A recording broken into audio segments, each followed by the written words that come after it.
The guy that's in the picture with Trump and I, the painting up there, a pendejo from Chicago, he bid on a government contract and he won it. Now what do? You got to perform. Oh, fuck. He thought they could send him the money. Government's stupid. Well, aren't they just going to send me the money? And then 4 or 5 years to find out that they sent the money and I didn't do the business? I mean, that's how some of these kids think. And the fact that he's a Mexican is more embarrassing.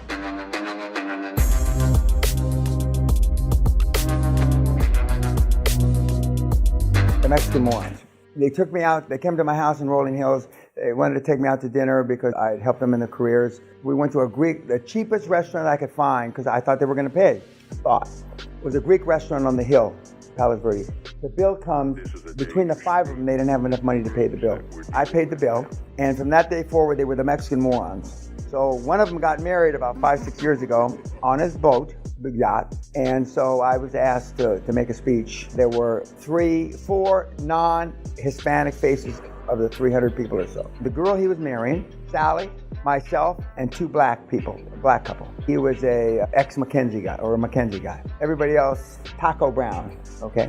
And I get up and I say, you sure you want me to make a speech? Now, I've known his parents forever, and when I went to his house many years ago, and in those days, just at the end of my driving, I drove my own rolls there, and he says, you better put it in the driveway because it may not look the same, if you leave it out on the street. So I'm getting up in front of this audience of people, and I said, ladies and gentlemen, Mrs. Bank, Mr. Blah, blah, blah, blah, I'm here. I'm happy to see my Mexican morons that they've all succeeded. Now, this went over like a turd in a punch bowl. I mean, because these are all Latinos, and I'm calling these 5 super successful Latinos my Mexican morons. And I haven't been asked back for any more speeches. I only speak one time. I was thinking about that, what I said last night.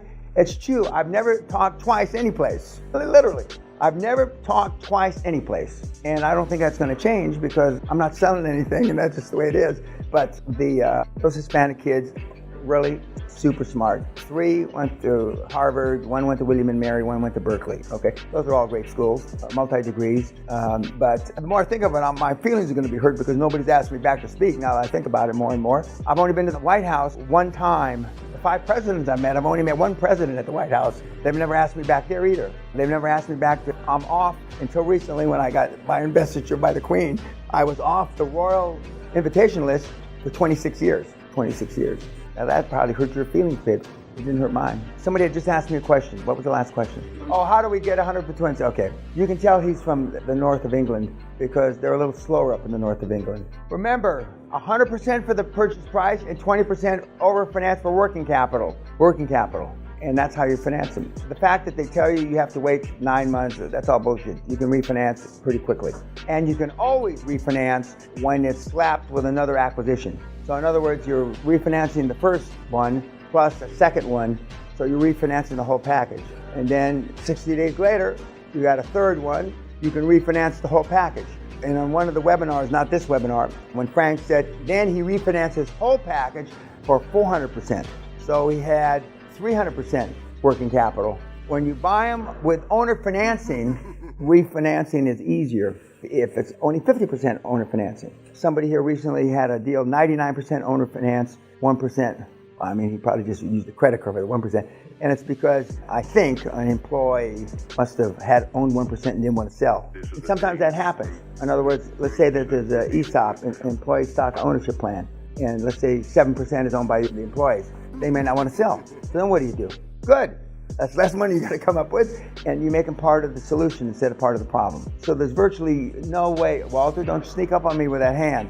I mean, these deals are easily done. Yeah, Walter. So the guy that took over G4S, did he tell him the same thing? Basically, find someone that can get you big contracts. No, he found the big contracts himself. There is 1 million in the UK today. As I'm sitting here right now, you punch out ukgovernment.gov, fuck, whatever it is. There is 1 million contracts for bid this very microsecond. 1 million. In the old days, the government used to have contracts twice a year, October and April. Now it's every day. There's 1 million contracts. And not last seminar, but 2 seminars ago, the kids, as a project, went and found 6 or 7 contracts they could bid on that next morning, as low as 40,000 pounds, and I think as high as 240,000 pounds. And not all, but a good portion of the contracts that are government contracts, you You subcontract. So they say that, I told you to do that. You don't have to.